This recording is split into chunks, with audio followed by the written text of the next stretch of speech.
എടാ അപ്പൊ നീ അങ്ങ് തീരുമാനിച്ചു അല്ലടാ? ആ സുമിത്രയുടെ കയ്യിൽ കത്ത് കൊടുത്തിട്ടുണ്ട്. എടാ രാവണ, ചാടി ഹനുമാൻ ഭഗവാന്റെ മതിൽ. രാവണ കാണണം. നിന്റെ തീരുമാനം അങ്ങ് ബോധിച്ചടാ. പേര് പറയുന്നത് കണ്ടില്ലേ? പെയ്യട്ടെന്ന്. അതോട്ടെ ഇതിനൊരു വൈപ്പർ പിടിപ്പിക്കണ്ട. ഇനി അതിനും കൂടെ ഭഗവാനോട് കാശ് ചോദിക്കണം.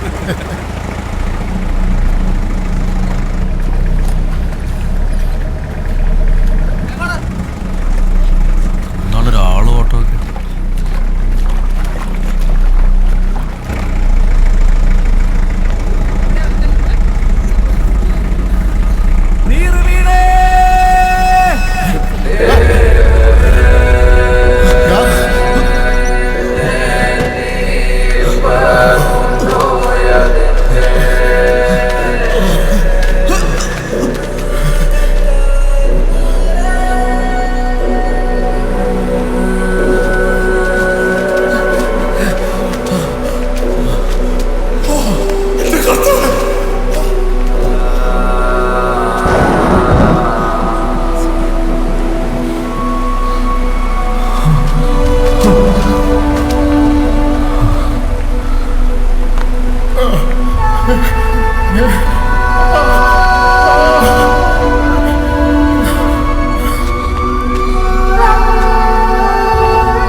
ഓരോ മരത്തിലേക്കും വലിഞ്ഞങ്ങ് കയറുമ്പോൾ ഉള്ളൊന്ന് പെടയ്ക്കും.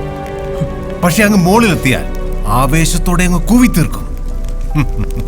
എടാ, പെരുവത്ത് കടവും നമ്മുടെ മനസ്സും ഒപ്പം ഉണ്ടെങ്കിൽ പിന്നെ എന്തിനാടാ പേടി?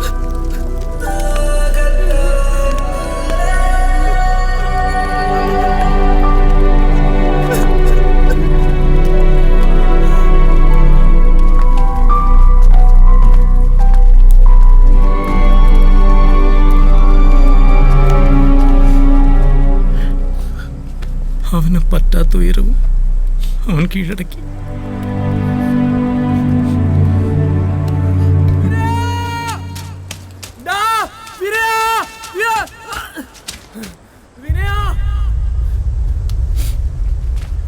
എന്താടാ, എന്താ പറ്റിയേ?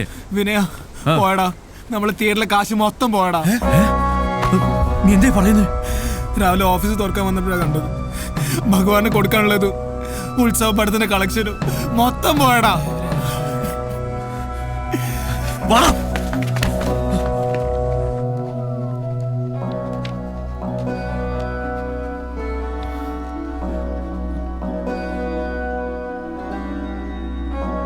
ഇതറിയാവുന്ന ആരോ ആണ്. ഇവിടെ കയറി ഇങ്ങനെയൊക്കെ ചെയ്യണമെങ്കിൽ അത് അറിയുന്നവൻ തന്നെയായിരിക്കണം. മാധവൻ നായർ ഒരു പരാതി എഴുതി സ്റ്റേഷനിലേക്ക് വാ. സാർ എങ്ങനെയെങ്കിലും എന്നെ ഈ കാശ് കണ്ടുപിടിച്ച് തരണം. ഈ ടോക്കീസ് ഇല്ലെങ്കിൽ ഞാനില്ല. നിങ്ങൾ വേവലാതിപ്പെടാതിരിക്കൂ, നമുക്ക് നോക്കാം. സാറേ, ഇവിടെ അടുത്ത് 2-3 വീടുകളിൽ കയറി, പിന്നെ എന്റെ കടയിലും കയറി. ഈ സുഗുണന്റെ മാലയും പൊട്ടിച്ചോണ്ട് ഓടി. അത് ശരി, ഇത്രയും പ്രശ്നം ഉണ്ടായിട്ടെന്താ ആരും പരാതിപ്പെടാഞ്ഞേ?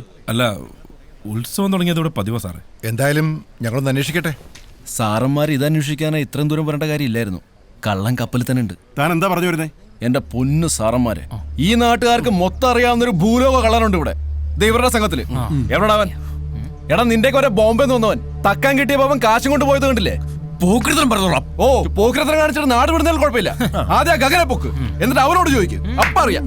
വെറുതെ നിന്ന് കാലഴിപ്പിക്കാതെ വാടാ, മൊത്തം കള്ളന്മാരെ. സ്റ്റേഷനിലേക്ക് വന്നാൽ മതി, ഞങ്ങൾ അവിടെ കാണും. സുഗുണ വാ.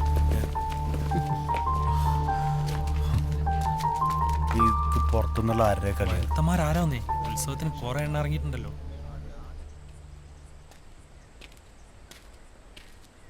ഇനിയാ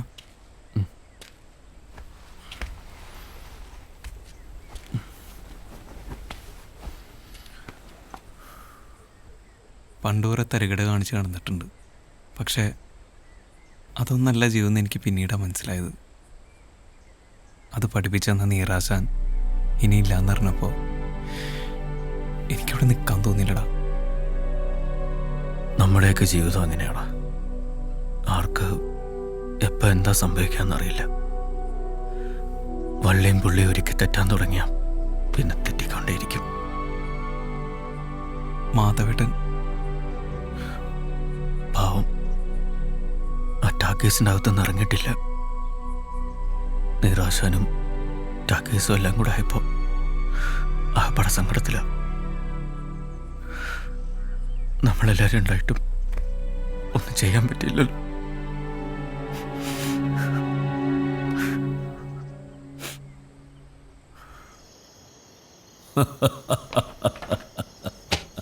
ശ്രീദേവി അളിയന്റെ ഒരു കാഞ്ഞ ബുദ്ധിയേ.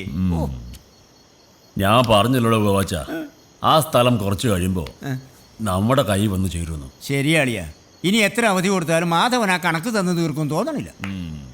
താൻ എന്തായാലും പണിക്കുള്ള ആളെ കൂട്ടിക്കോ. നാളെ സൂര്യൻ ഉദിച്ച് പെരുവത്ത് കടവിന്റെ മുകളിലെത്തുമ്പോൾ ആ ടാക്കീസ് ഉണ്ടാവരുത്.